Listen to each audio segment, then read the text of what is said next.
Okay, we're here with the Gaffer after tonight's 2-0 victory against Scarborough. Gaffer, as always, thoughts on that game? I thought we started really well. I think we're on the back of a really good run lately. So we started really bright. I think we created 2 or 3 chances in the first 5-10 minutes, and the sending off kind of changes obviously the game in our favour. But I thought we were excellent. I thought we kept the ball really well, and we deserved the 3 points at the end of the day. Absolutely. You mentioned the sending off, but pre-sending off, you disappointed we weren't a couple in front inside the first 10 minutes.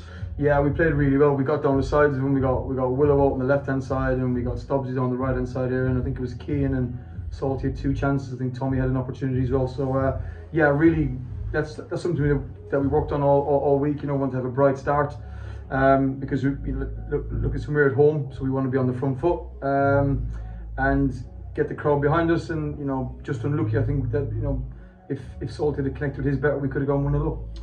Yeah, and obviously the sending off do change games, and Scarborough, to the credit, kept going. But Salt's endeavour to win the penalty and keep going, pleased with that?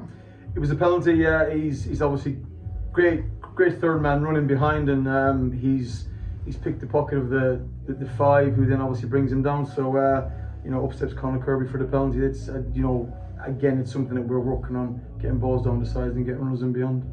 And Scarborough, obviously, again, to the credit, did try and edge their way back in the game. We kept going and we got that second goal, and what a goal it was. Fantastic work by Pops on the side, and that man Conor Kirby making a late run into the box to make it 2-0.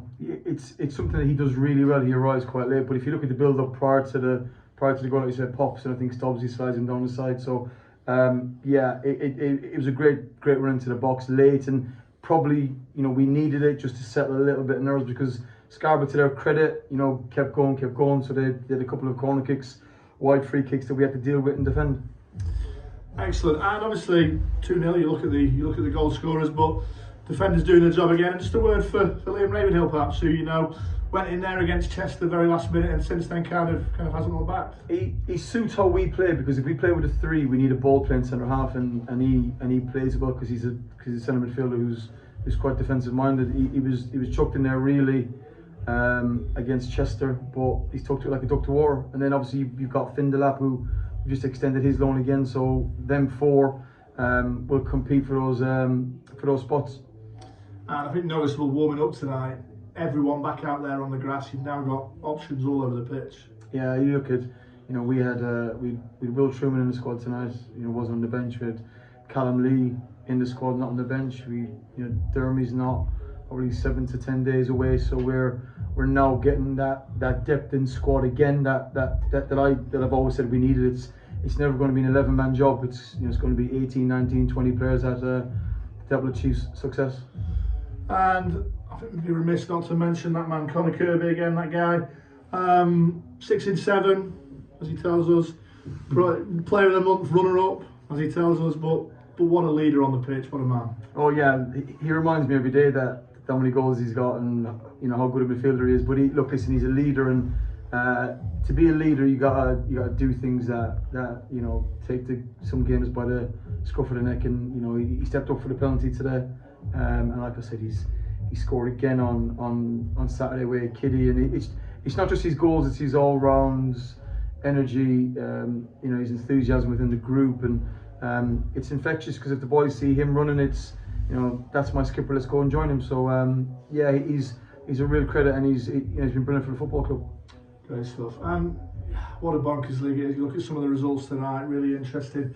A month's a long time in football. After that Hereford game, it was all a bit strange around the place, but what a run we've been on since then. 15 points out of 17. And I'm sure you're going to say that goes down to everything: the staff, the analysis, the players working hard, all that good stuff. I mean, can you pinpoint anything particular? We've always just stuck to what we know and what we're good at. We've got a kind of unique way of playing. High energy, and I said it all along. I said it. We never get too high, we never get too low. We stay consistent as a management team, and because they're a really young group. So if we can stay consistent, then they will eventually get consistent. So the last 5-6 games have been fantastic with the results, but those performances were probably prior to that as well. So I'm really proud of the boys. They're a really young group, but you know what? The older boys, I keep saying this, the Stubbsies, the Diegos, Tommy and Curbs, they're the boys that will nurture the younger boys. As always, the word for the fans, loud again in the Railway end tonight. Just a word on them. Yeah, fantastic. As always, you know, Tuesday night, they do actually G us on a lot. You know, it's great to hear them, the noise, you know, after the games, and for us to give them 3 points on a cold Tuesday night, you know, that's what it's all about. Excellent. Well, thanks for your time, Gaffer, and we roll on to Scunthorpe. No worries, Chris. Thanks, pal.